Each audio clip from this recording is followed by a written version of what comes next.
আর আমার কাছে যে কোনো মাংসের চাইতে গরুর মাংস সবথেকে বেশি পছন্দের।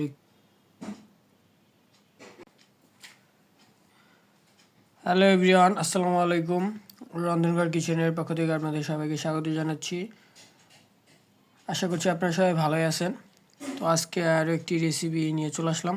আজকের রেসিপিটি হচ্ছে, এখানে এটা কোরবানি ঈদের গরুর মাংস রান্না করা হয়েছে।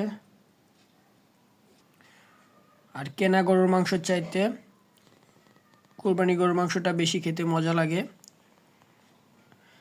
আর আজকে অল্প পরিমাণে রান্না করা হয়েছে নতুন আলু দিয়ে।